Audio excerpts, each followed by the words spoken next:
A delay in jury selection in the trial of Sean Diddy Combs. The judge postponing the last phase of the process until Monday. He sent somebody through somebody else to try to get in contact with me, telling me enough is enough. So literally just leaving the federal courthouse, lots happened today. The big thing is there is still no jury. Witnesses are missing and jurors are backing out as Diddy's trial was just delayed. Diddy is allegedly coming after witnesses and is planning to sue his ex-bodyguard for speaking out against him. Cassie is set to testify against Diddy this week. And now reports are coming out that Cassie might need witness protection. Where did witness number 3 disappear? And why are jurors scared of speaking out against Diddy? Let's break it down. The jury in the Sean Diddy Combs case almost complete. Prosecutors are preparing for opening arguments on Monday, but they admit there's a snag. One of their key witnesses against the rapper appears to have gone missing. This comes as we learn that Combs' ex-girlfriend, who was seen on video being assaulted by the rapper, is pregnant. Here's Les Trent. Is a key witness in the Sean Diddy Combs trial backing out? Victim number 3, as she's called, was set to testify against the music mogul. The name of victim number 3 was going to be revealed when she took the stand, but the woman has apparently gone missing, and prosecutors say they've been unable to reach her. People just get nervous, and this person could just be nervous and just has had second thoughts. If the prosecutor can't find this witness, how might it affect the case?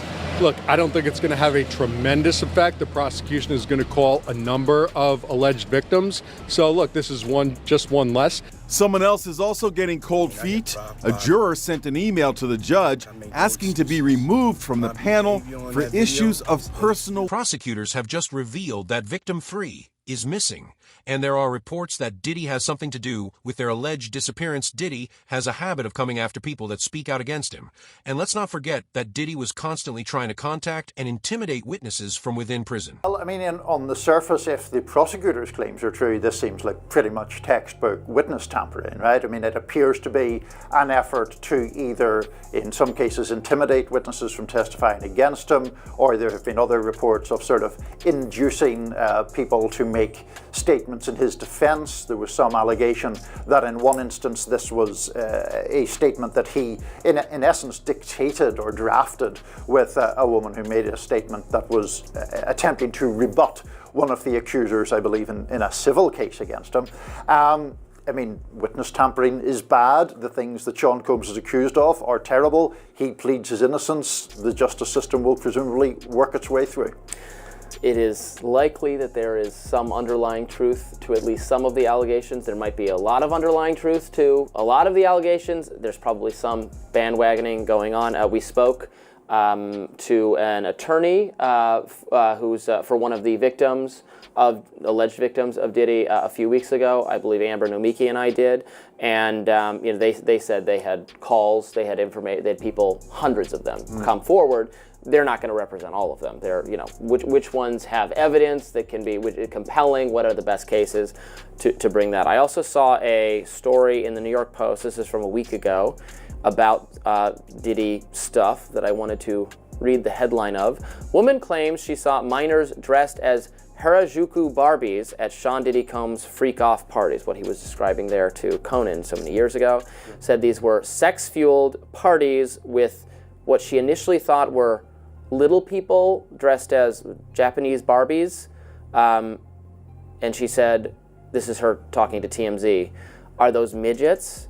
And she actually thinks they were kids dressed up in sexy. Oh, gross. So again, that's just from someone who provided this information to TMZ for a documentary. Yeah. But pretty disgusting. It is. No. Call records from a Metropolitan Detention Center where Diddy is being held show that Diddy was trying to pay off witnesses, and in one instance called a victim 200 times trying to intimidate and pay them off. Diddy would call his family members and then ask them to add a victim or a witness to the call. This way it can't be tracked who Diddy was talking to. Gone deal Diddy's ex-bodyguard also receive a message from Diddy telling him to stop talking about him, and that enough is enough. And you write about Diddy's phone being tapped because news came out that his former bandmate from Dirty Money, she called the other group member Dunn 58 times trying to get her to stop the lawsuit against Diddy. She ain't the only one he was trying to get in contact with. You understand? He sent somebody through somebody else to try to get in contact with me, telling me enough is enough. Oh, okay. You tell Big Mama that enough is enough. You can't tell Wolf Mama enough is enough. You tell D Ferg Mama enough is enough. You understand? You tell all those people who supported you and they survivors, enough is enough. You didn't tell me about that. So he tried to get somebody to reach out to you? No, I got a phone call from Kirk Burroughs. And Kirk Burroughs, and I ain't gonna even get this guy no play. Not Kirk Burroughs, but one of the Puff dudes that I know that's real close to him said, Kirk told me, yo, he wanna reach out to you, Gene. He wanna speak to you. I said, speak to me for what? What do you want to speak to me for? If he's trying to speak to me, it's for Puff. Point blank. I know the dude.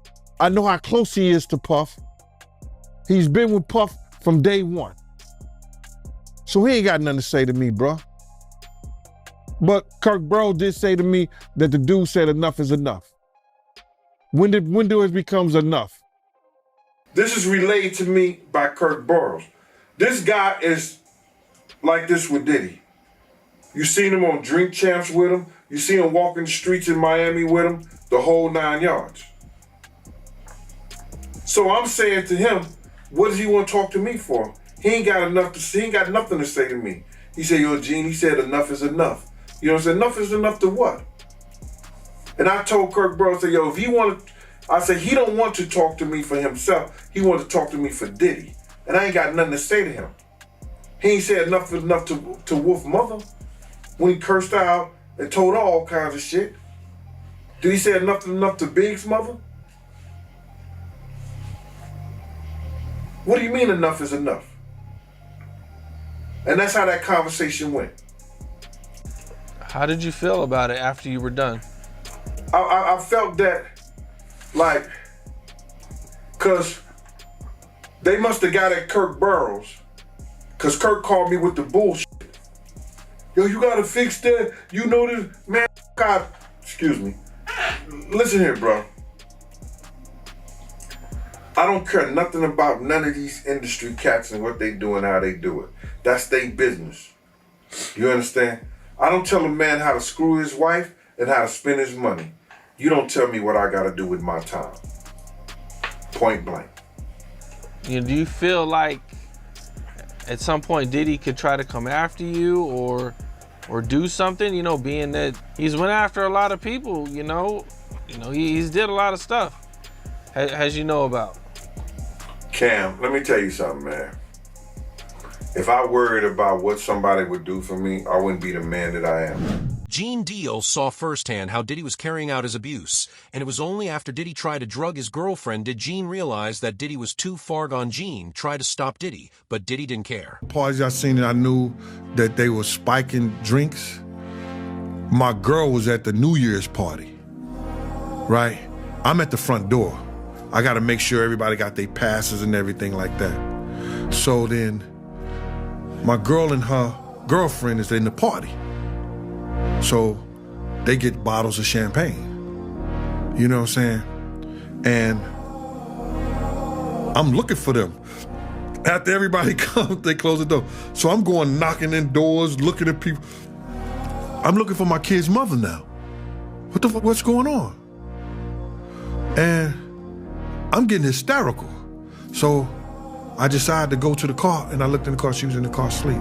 She said, Gene, we started drinking the champagne, and I didn't feel good. And me and Debbie came here and went to sleep. And my whole thing about it is that Puff wasn't right what he did to people around us, man. He wasn't right what he did to people around us. Him being hard-headed, not listening, and not telling the truth and constantly lying cost a lot of people their lives, man. It cost a lot of people their lives. I want him to understand. When I told him, if we don't do something to these doors, people gonna die tonight.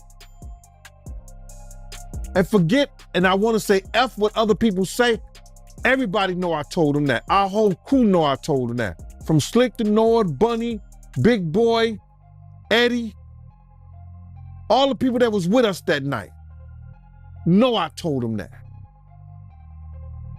9 people end up dead. Gene Deal was the only one on Diddy's team that didn't sign an NDA, and that's why he's able to reveal Diddy's secrets. Diddy made everyone who participated in his freak-off party sign an NDA to stop them from being able to speak out. There were women who worked for Diddy and Bad Boy Entertainment that were being pimped out to other record company executives. And I know you ain't signed it. I know you ain't signed an NDA, clearly. But did Diddy make his artists sign NDAs and people that work for him?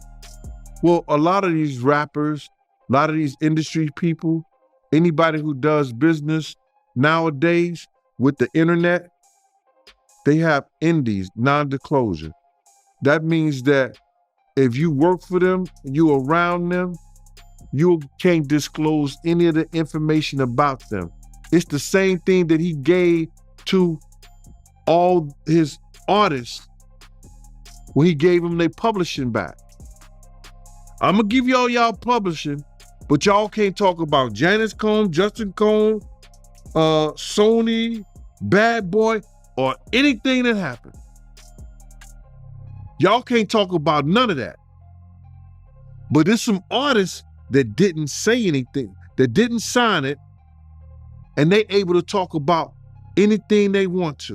Now, Diddy's worried that he's going to end up behind bars. Jury selection is almost complete, and Diddy knows that he can't get away from this, so he has resorted to violence. There are bigger names than Diddy involved in this, and if Diddy goes down, they're going to go down with him. Jurors were given a list of celebrities that weren't even mentioned in the lawsuit, so it's interesting what the prosecutors are going to reveal later on. Michael B. Jordan, Kanye West, and more celebrities were name-dropped at Sean Diddy Combs' trial. As jury selection in the mogul's sex trafficking trial got underway May 5th in New York, NBC News reports prospective jurors were shown a list of more than 100 names of people and places that may be referenced during the trial, including actors Michael B. Jordan, Mike Myers, and rapper Kanye West. While the aforementioned celebrities are not implicated in the case, the potential jurors were asked whether they knew any of the names listed and whether it would impact their ability to be impartial, per the outlet. Attorneys did not share an explanation for the list. The names of women who have taken legal action against Combs were also on the list, including his ex-girlfriend Cassie Ventura, whose November 2023 sexual abuse lawsuit against the rapper was settled one day after it was filed. Danny DeCane alum Don Richard, who accused Combs of sexual assault in a lawsuit filed in September, was also listed. Combs has denied any wrongdoing in both cases. The candidates are being asked about their own connections to or impressions of an array of celebrities, and with no explanation why, at least not yet. The parlor games have begun, my friends. Everybody is trying to connect the dots between the shiny, famous names and the beleaguered rap star Diddy and the charges. Just today, the name Robert Downey Jr. came up in court. When a prospective juror said that he knew a Robert Downey in high school, it was kind of funny. But Robert Downey, the actor, and Diddy apparently do know each other and have been seen together in public. But Robert Downey Jr. reportedly never attended Diddy's parties. So if he does figure into this trial somehow, it's going to be a lot of news to a lot of us. Mike Myers, another favorite Canadian, favorite actor, favorite comedian. He is on the jury question list as well. And that, too, is a tongue-wagging. While some of Diddy's friends are being name-dropped, others have already started to step away from the spotlight because they know just how bad the backlash will be. Diddy was given a plea deal to snitch on the people he worked with, and these alleged criminals are worried Dallas Bishop T.D. Jakes had stepped down as lead pastor of the Potter's House megachurch days after it was revealed that Diddy was given a plea deal to snitch on the people he worked with. Big breaking news tonight. For the first time in the history of New York City, a sitting mayor has been indicted for crimes. ABC News reporting that Mayor Eric Adams has been indicted by a federal grand jury. We do not know yet the exact charges. Federal authorities have been investigating Adams and members of his staff, issuing subpoenas for documents and cell phones. Several members of administration have resigned, some of them also friends of Mayor Adams. Again, Eric Adams, the 110th mayor of New York, has been indicted by a federal grand jury. We'll have the latest online and tonight on Eyewitness News at 11. This was a shock to many in the religious community. Bishop T.D. Jakes has been a spiritual advisor to presidents and a religious voice to thousands. Now he says it's time to pass the baton to a new generation. This is a beautiful moment for me. From the pulpit Sunday, Bishop T.D. Jakes announced that he was stepping down from leadership at the Potter's House, the Dallas megachurch he founded in 1996 and has led ever since. I cannot afford, especially after November, to risk something happening to me and you be sheep without a shepherd. This is video from the service Jakes is referencing in November. It wasn't until months after his medical incident that he confirmed to the public he had a heart attack. Now, 5 months later, he told his congregation he had been preparing his daughter, Pastor Sarah Jakes Roberts, and his son-in-law, Pastor Torrey Roberts, to take the... With witnesses no longer safe, jury selection has been put on hold, and Diddy's trial has been postponed. It is clear now that witnesses need federal protection to stop Diddy's friends from getting their hands on them. Literally just leaving the federal courthouse. Lots happened today. The big thing is there is still no jury. They're so concerned about jurors backing out over the weekend once they find out that they're actually on the jury, that they're going to bring 43 of them back on Monday morning. They're going to strike them and then go right into opening statements. Part of that is because they received an email overnight that one juror backed out. She was like, this is just too much. I can't do it. Too much pressure. They had to strike another juror who did not give accurate information.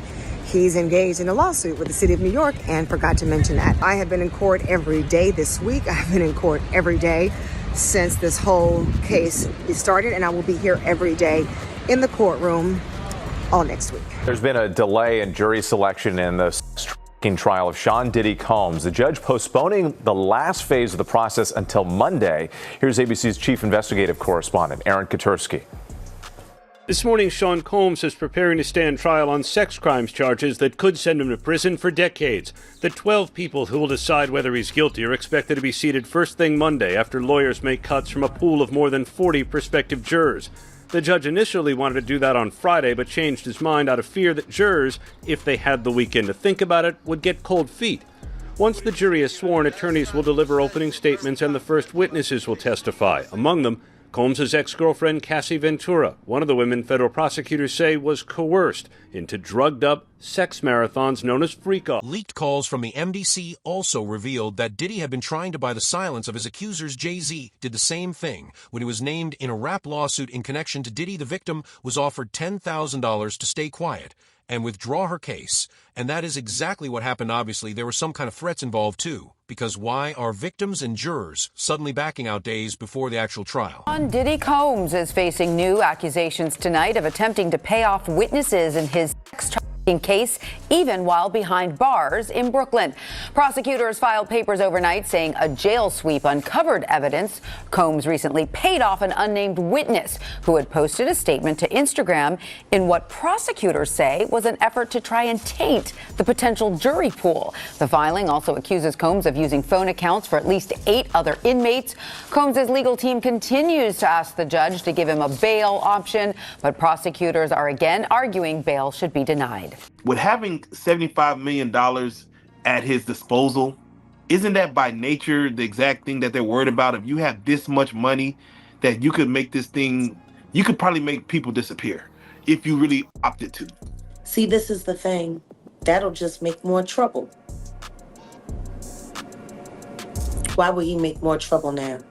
He done already bought off and paid off everybody he possibly could.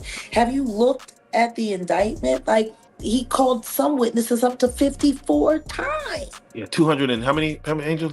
200 something people he tried to reach out to.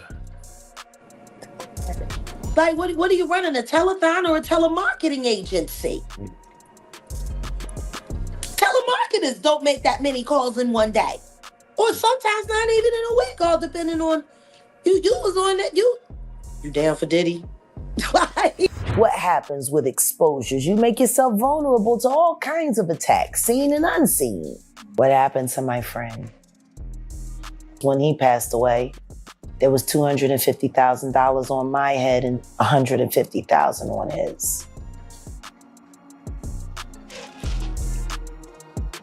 But what if I had decided to go back with my head held low and said, Sean, I'm willing to play the game. And then found a way to get inside of him and move him around. Interestingly, Diddy's new legal move is to try and shift the blame over to the victims. His lawyers have now revealed that they're going to claim that Cassie was the one who was violent in the relationship, and Diddy was only defending himself. This claim is completely unbelievable and easily disproved once you look at the tape of Diddy beating Cassie. Diddy is a dangerous and violent man. All right, now let's get into what's going on with this Diddy trial, because there are some new things coming out as they're in the courtroom. And one thing that Diddy's defense team is leaning in on is saying that, yes, Diddy was abusive toward his ex Cassie, but they're also saying that she was no angel and allegedly got violent with him as well. It's day 4 of the Diddy trial, and the prosecutor and Diddy's attorney had a very interesting exchange with the judge. It kicked off with Johnson telling the judge that the victim one, who they believe is Cassie, will not be cross-examined about certain medical issues. But that's when Diddy's attorney said the defense is going to take the position there was a mutual violence in their relationship, hitting on both sides, DV, domestic violence. He said, we are absolutely going to admit to domestic violence, but at what point does it become coercive? And that's when the judge clarified, saying, you're arguing that they are just violent. And he said, right, we are saying that it's relevant. They also said they're submitting a letter to the court on the topic, and they're going to offer 2 cell phone videos and the corrected CNN footage of that infamous tape where you saw Diddy beating Cassie up at the Intercontinental Hotel in LA. If you recall, Diddy's team have been saying that tape was doctored. There was more to it. And so I guess they have the full video they are claiming that they're planning to bring up in court. So we'll see what happens. As legal battles continue to mount for music mogul Sean Diddy Combs, his attorneys have pushed back against abuse allegations made by singer Cassie Ventura by claiming she too engaged in violent behavior during their relationship. In newly surfaced legal responses, Diddy's team argues that the narrative of him being the sole aggressor is one-sided, and they intend to present evidence suggesting mutual volatility. The claims come amid growing scrutiny over Diddy's past conduct, including federal investigations and multiple. Before this, Diddy was actually trying to claim that he couldn't be held liable for what he had done due to the effects of drugs on his mind. Diddy's lawyers claimed that due to the effects of drugs and alcohol, Diddy didn't know what he was doing was wrong and shouldn't be held responsible. To Diddy's defense, what he's saying is that his mental capacity to commit the crimes while he was wasted is part of why he's saying, he should not be charged in these crimes. He even has a doctor who is lined up to testify. Now, prosecutors have filed their opposition to this line of testimony. Basically, they're saying he has a mental condition bearing on the issue of guilt. So I don't know what he's trying to pull here. Right. But which crime is he saying he did? I guess what he's saying is the effects of the drugs and alcohol on his memory and cognitive function. They're saying his defense is trying to say because of that, he shouldn't be held liable for what happened. So I don't know. This should be interesting to see how this plays out. Prosecutors also want to block testimony of a forensic video expert that says that video was basically altered. That's what Diddy Which was video? into. The Cassie With video? Cassie, yes. All of this proves that Diddy is guilty, and he's now just trying to lie his way out of jail. This is why Diddy's lawyer and the law firm that he'd been working with for over 20 years dropped him as a client. They saw Diddy as a liability, and once they saw the evidence against him, they realized this case was unwinnable. Diddy Combs' legal team is getting a little smaller as the rap mogul's defense team prepares for his May trial on sex trafficking charges. His attorney, Anthony Rico, respectfully but regrettably requested to be dismissed from his role, according to documents obtained by NBC News. Rico, who is one of 6 attorneys on the case, requested in the February 21st filing to withdraw as representation because, quote, under no circumstances can I continue to effectively serve as counsel for Sean Combs, consistent with the ABA standards for criminal justice. The The motion continues, quote, while I'm aware that the local rule requires that an application for withdrawal of counsel is supported and granted only upon a showing by affidavit or otherwise of satisfactory reasons for withdrawal, there are sufficient reasons related to the protections afforded by the attorney-client privilege for brevity in my application for withdrawal as counsel in this case. So the high-powered law firm of Grubman, Shire, Masalis, and Sachs has dropped Combs as a client. Now, this is the firm of Alan Grubman, who is a very prominent entertainment lawyer that represents some very big names. The Weeknd, Madonna, Chris Brown, Paul Simon, Usher, Bruce Springsteen. In fact, by the way, Alan Grubman was inducted into the Rock and Roll Hall of Fame. He actually helped found that back in the 1980s. So, gives you an idea about how big of a powerhouse this firm is. Now let's go back to Sean Combs. So the rumor circulating is that this firm did this because singer and actress Lady Gaga had threatened to leave the firm unless they parted ways with Combs. This is according to reporting by News Nation.